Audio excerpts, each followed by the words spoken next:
Welcome to the Income Rebellion podcast. I'm so excited to be here with you today.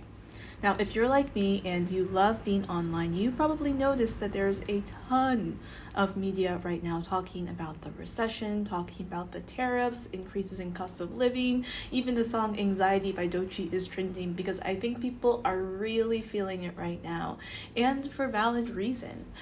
We're going through so much in the world right now, in our communities, and also we're making crucial decisions on how we would like to live and show up in light of all of these different changes. Many of my clients recently have been really focused on understanding what it means to have a professional path that can provide both stability, but also a degree of creativity, playfulness, and impact, even with everything that's going on in the world. So today we're going to talk about how you can make that possible in your life, and I'm going to give you some tips to do so. So part of the inspiration for starting this podcast is that I'm building out this course called the 8-Week Pivot, and it's so cool. We're basically going to be preparing folks to build a liberated professional path in just 8 weeks, and it's going to be really great because basically the goal is to give you a practical strategy. The goal is to give you something that you can really see tangible progress in and have teeth and legs in a completely different industry and field if you like, or maybe in your own current field, but in a way that's a bit more values aligned, a little bit more impact driven, or a little bit better for your well-being.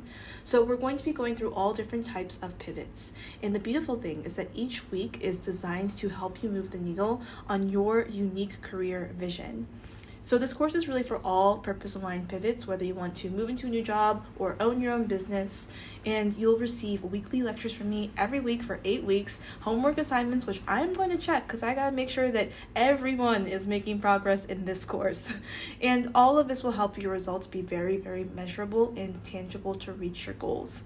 I didn't even share the best part yet though. The best part about the 8-Week Pivot program is that you're going to have access to one-on-one coaching sessions with me every single week to ask questions, receive feedback, brainstorm, whatever support I can give you, I'll be able to give you in those sessions. So you can see in the show notes a way to join the program if you like, but it is going to be absolutely amazing. But one thing that's important to realize when you're considering what it means to make your career more sustainable is that we have been taught an outdated notion of stability when it comes to our careers. Now, I've spoken about this before on the podcast, but what I do think it's important for people to know is that there are two types of careers. There's an outcome-oriented career and there's a process-oriented career. And if you've listened to these previous episodes, you probably are familiar with the outcome-oriented career. It's the way of working that many of our parents were taught to believe as the only path forward. It is the work your way up the ladder, grab yourself up by your bootstraps type of career logic. And a lot of times, people who are focused on having outcome-oriented careers are very focused on the institution that they're working for. They're very focused on the job itself, the business itself. It's focused on the credibility of institution and allowing that to be a guiding force in your decision making and in what you pursue professionally. Now, the issue with outcome-oriented careers, and again, many people who have been taught to climb the professional ladder are currently using or in the process of outcome-oriented careers. The issue with it though, and I see this a lot in my clients who are transitioning from a more outcome-oriented career path into a more process-oriented career path, is that it really focuses on the individual being assessed by the institution. So your success in your job is focused on what your boss or your team might think of you. And the part a lot of my clients really struggle with in this is that it puts you in a position where you have to prove that you are worthy and that you are good enough. And a lot of times, the people who are assessing your value may not really align with your own moral value or ethical stance. So this is really important because when I work with my clients on non-traditional career changes, this is where a lot of the imposter syndrome and limiting beliefs originate. It comes from feeling like you have to prove yourself or make yourself worthy enough of receiving these opportunities, or make yourself, good enough to feel deserving, or you have to work really hard and get all of this success but still not feel successful at the end of the day. And there's nothing that you are doing wrong. It's just that outcome-oriented career paths and outcome-oriented career structures really rely on the individual to be dependent on the system for validation, for support, for money, healthcare, for all of these different things. Now, you might be thinking at this point, well, Chelsea, what type of job can I have then? What type of opportunities are available for me? And what I'll say is you can still be in a 9-to-5 or a traditional job and not structure your career so that it is solely outcome focused. You can still work a traditional job and really live in alignment with your values and really live in a way that's creatively fulfilled and expressed. But you do have to make conscious choices to make sure that that's your reality. The other thing I'll say about outcome-oriented careers before I move into process-oriented careers is that there's a heightened scarcity of opportunity within them. Now, a lot of people complain about the job market being scary and overwhelming and awful. And if you follow social media and you follow the news, you might have noticed that this has been the case for the last honestly, since the pandemic, so 5 years, I would say. And it's important to name that because a lot of people have a lot of misinformation about how job searches work and career searches work. Usually it takes someone 3 to 6 months to find a new job. But when you listen only to the media and only to people who are trying to grab your attention and make money off of the things that, are being said, you're going to find that you feel like you're not doing good enough in your job search, or that you're not enough in your job search when you've only been searching for 2 months. And the reality is it just takes longer than that.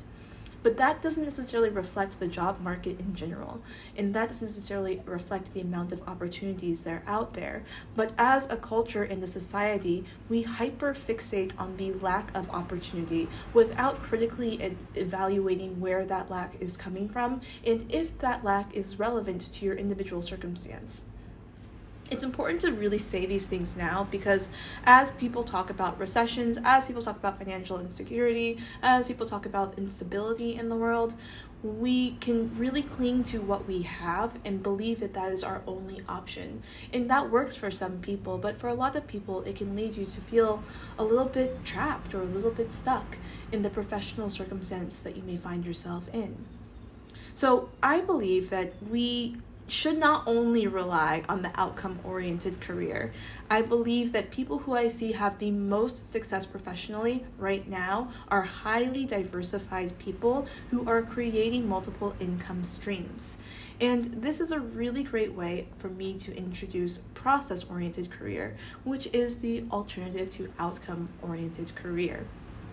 A process-oriented career is a more dynamic and fluid way of working. It is the career of creatives and artists. It's looking at your profession like a trade. And if you aren't interested in integrating your purpose into your professional life, or if you just like trades, that can be a really helpful analogy because some people just want to work and then leave the rest. But it's important to begin to understand what it would mean and how you would move differently if you as an individual were what was sought after professionally. If you as an individual were uniquely providing a value that no one else in this world could provide. And if you as an individual were the person who's being recruited instead of the person applying. Now, it may seem challenging for you to understand how to make that shift happen. How do I become the sought after person in my career? How do I become the person professionally that people really want to work with? And it's a different strategy than outcome-oriented careers. Outcome-oriented careers, you're very focused on applying to new jobs. You're focused on working your way up in your current field. You kind of have tunnel vision sometimes on the direction you would like to go professionally. Where for a process-oriented career, you're focusing on being good at what you do. You're focusing on mastering your skill sets in whatever industry or work that you like. And, in this income rebellion world, we really, really, really advise that you choose something that you love or that you can at least tolerate. So you can really, really, really pour more of yourself into it. But to do it not in a way of overgiving, not in a way that causes burnout, not in a way that causes stress, but in a way where it feels life-giving to do this work of creating and to do this work of building in your professional path. So how do you create a process-oriented career, and how is it different than an outcome-oriented career? First things first, it's really important to master what you do. I've already spoken a little bit onto that. But the next thing you want to do is really focus on building a network and building a body of work that you're proud of. So one thing that people always forget is that your network is really important. And the thing is, a lot of process-oriented careers can be less linear than the outcome-oriented career. And that's because in a process-oriented career, you are enjoying the process. You are enjoying the steps that you're taking to become successful. You are building relationships with people that you actually like and would want to talk to for more than 30 minutes at the water cooler. And you're collaborating with people and creating something new and innovative with folks that you've never met before. And you're learning from people both within and outside of your niche. You're learning whatever is inspiring you, and you're allowing that to influence the work that you create. It's a more dynamic kind of networked way of relating to work, and because of that, it can be very non-linear. You might find that you're very, very passionate about AI, but you're also very, very passionate about social justice. And you might find that both of those passions can combine to lead you to an opportunity that only you can do, where you're able to support the world in working from both camps genuinely. So that is one thing about the process-oriented career. You're focusing on mastering what you do. You're focusing on building your skill sets. You're focusing on building a network.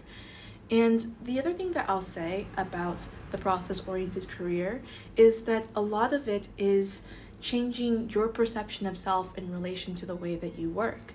So a lot of times in an outcome-oriented career, we think, oh, well, I didn't get the job, so I'm not worthy of that opportunity. I'm not enough for that opportunity. To really seeing yourself as the person that is valuable and worthy and enough, it becomes they aren't worthy of my work and they aren't enough to support my vision.